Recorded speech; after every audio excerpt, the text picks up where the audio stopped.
I am continuing my reading.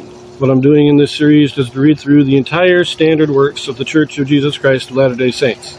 This consists of the Bible, the Book of Mormon, the Doctrine and Covenants, and the Pearl of Great Price. I am reading in a chronological order of events, not according to publication or volume, so I will be skipping around a bit as I move along.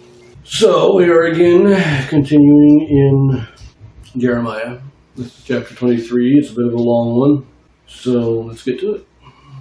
The remnant of Israel shall be gathered in the last days. King Messiah, the branch, shall reign in righteousness. False prophets who teach lies shall be cursed. Woe be unto the pastors that destroy and scatter the sheep of my pasture, saith the Lord. Therefore thus saith the Lord God of Israel against the pastors that feed my people. Ye have scattered my flock, and driven them away, and have not visited them. Behold, I will visit upon you the evil of your doings, saith the Lord.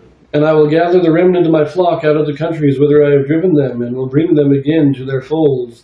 And they shall be fruitful and increase, and I will set up shepherds over them, which shall feed them. And they shall fear no more, nor be dismayed, neither shall they be lacking, saith the Lord. We get this term pastor, has been used frequently by Jeremiah. And we understand in the modern day that a pastor is a bishop. They are the keepers of the flock. And this is an indication to me that even though the Old Testament doesn't really get into the details of church organization, it seems to me that they had a similar organization at least. It wasn't exactly the same, because they didn't have the Melchizedek priesthood in general, but they had a similar organization. And remember, a bishop is the president of the priest's quorum in his ward. And Aaron had the right of the high priest, which would be the presiding bishop in the modern day. And the bishop, he's not just a president of the priest quorum, a bishop is an Aaronic priesthood office. It's not an office of the Melchizedek priesthood. And so anyone descended from Aaron, that's what is really, when it says pastors, these are the priests, these are the descendants of Aaron who are placed over local congregations, just like our bishops are today, to teach them and keep them in the way of the Lord. But they're not doing their job. Verse 5. Behold, the days come, saith the Lord, that I will raise unto David a righteous branch, and a king shall reign and prosper, and shall execute judgment and justice in the earth. In his days Judah shall be saved, and Israel shall dwell safely. And this is his name, whereby he shall be called, the Lord our righteousness. Therefore, behold, the days come, saith the Lord, that they shall no more say, The Lord liveth, which brought up the children of Israel out of the land of Egypt. But the Lord liveth, which brought up and which led the seed of the house of Israel out of the north country, and from all countries whither I have driven them, and they shall dwell in their own land. So, of course, this is talking about Christ. The Lord our righteousness, he is a righteous branch of David, to be king on David's throne. This is clearly Christ. And this is clearly the last days, because in his first coming he did not claim the throne, and Israel did not live in peace. They did not dwell in safety. So this is obviously the second coming of Christ. Verse 9. Mine heart within me is broken because of the prophets. All my bones shake. I am like a drunken man, and like a man whom wine hath overcome, because of the Lord, and because of the words of his holiness. For the land is full of adulterers. For because of swearing the land mourneth. The pleasant places of the wilderness are dried up, and their course is evil, and their force is not right. For both prophet and priest are profane. Yea, in my house have I found their wickedness, saith the Lord. Wherefore their way shall be unto them as slippery ways in the darkness. They shall be driven on and fall therein. For I will bring evil upon them, even the year of their visitation, saith the Lord. And I have seen folly in the prophets of Samaria. They prophesied in Baal, and caused my people Israel to err. I have seen also in the prophets of Jerusalem an horrible thing. They commit adultery, and walk in lies. They strengthen also the hands of evildoers, that none doth return from his wickedness. They are all of them unto me as Sodom, and the inhabitants thereof as Gomorrah.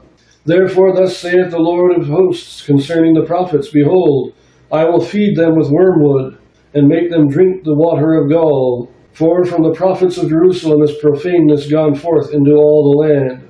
Thus saith the Lord of hosts, Hearken not unto the words of the prophets that prophesy unto you, that make you vain. They speak a vision of their own heart, and mock out of the mouth of the Lord. They say still unto them that despise me, The Lord hath said, Ye shall have peace. And they say unto every one that walketh after the imagination of his own heart, No evil shall come upon you. For who hath stood in the counsel of the Lord, and hath perceived and heard his word? Who hath marked his word and heard it? Behold, a whirlwind of the Lord is gone forth in fury, even a grievous whirlwind. It shall fall grievously upon the head of the wicked. The anger of the Lord shall not return until he have executed, until he have performed the thoughts of his heart. In the latter days ye shall consider it perfectly. I have not sent these prophets, yet they ran. I have not spoken to them, yet they prophesied. But if they had stood in my counsel, and had caused my people to hear my words, then they should have turned them from their evil way, and from the evil of their doings. So both the priests and the prophets are profane. These are false prophets. The priests are, of course, the descendants of Aaron. They have their obligations in the temple, and they're also the pastors that I talked about earlier. The prophets are those who claim to speak for God, but are preaching false doctrines.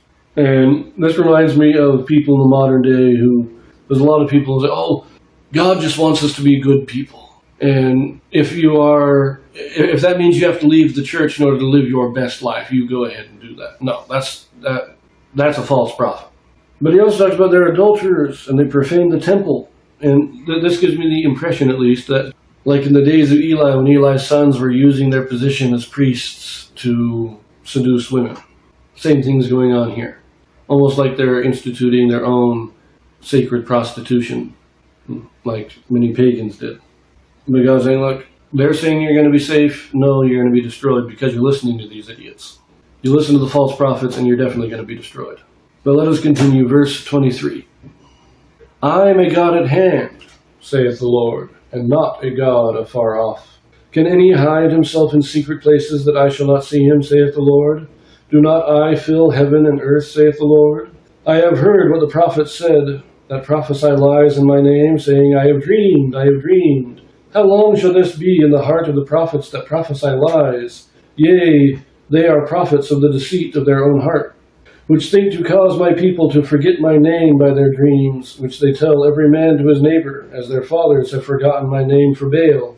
The prophet that hath a dream, let him tell a dream, and he that hath my word, let him speak my word faithfully. What is the chaff to the wheat, saith the Lord? Is not my word like as a fire, saith the Lord, and like a hammer that breaketh the rock in pieces? Therefore, behold, I am against the prophets, saith the Lord, that steal my words for every one from his neighbor. Behold, I am against the prophets, saith the Lord, that use their tongues and say, He saith. Behold, I am against them that prophesy false dreams, saith the Lord, and do tell them, and cause my people to err by their lies and by their lightness. Yet I sent them not, nor commanded them. Therefore they shall not profit this people at all, saith the Lord. And this is a good description of taking the Lord's name in vain. These are the prophets who claim to be speaking for God and aren't. That's what taking the Lord's name in vain is. It is claiming his authority when you don't have it. And it's going to destroy everything. Verse 33. And when this people, or the prophet, or a priest, shall ask thee, saying, What is the burden of the Lord? Thou shalt then say unto them, What burden? I will even forsake you, saith the Lord. And as for the prophet and the priest and the people that shall say, The burden of the Lord, I will even punish that man and his house. Thus shall ye say, every one to his neighbor, and every one to his brother, What hath the Lord answered? And what hath the Lord spoken? And the burden of the Lord shall ye mention no more, for every man's word shall be his burden. For ye have perverted the words of the living God, of the Lord of hosts our God. Thus shalt thou say to the prophet, What hath the Lord answered thee? And what hath the Lord spoken? But since ye say the burden of the Lord, therefore thus saith the Lord, because ye say this word, the burden of the Lord, and I have sent unto you, saying, Ye shall not say the burden of the Lord. Therefore, behold, I, even I, will utterly forget you, and I will forsake you, and the city that I gave you and your fathers, and cast you out of my presence. And I will bring an everlasting reproach upon you, and a perpetual shame which shall not be forgotten. Now, in the footnotes, it says the burden of the Lord means the prophecy of the Lord, but I think it sounds to me more like it's the people saying, well, what's God going to do for us? It's kind of like, we have a covenant with God, and what's his side of the covenant? And God's saying it doesn't matter. because you've broken the covenant. So I am no longer bound by that covenant because you have violated it. So don't come to me and say, what am I going to do for you? Because I'm not doing anything. You're going away. You're being destroyed. You're taken into captivity because you broke the covenant, and so I am no longer bound by my end. That's what it sounds like it's saying. Very interesting. But we will leave that here, and we will do a brief video in the histories before reading a little bit more of Jeremiah, and so we'll see you there.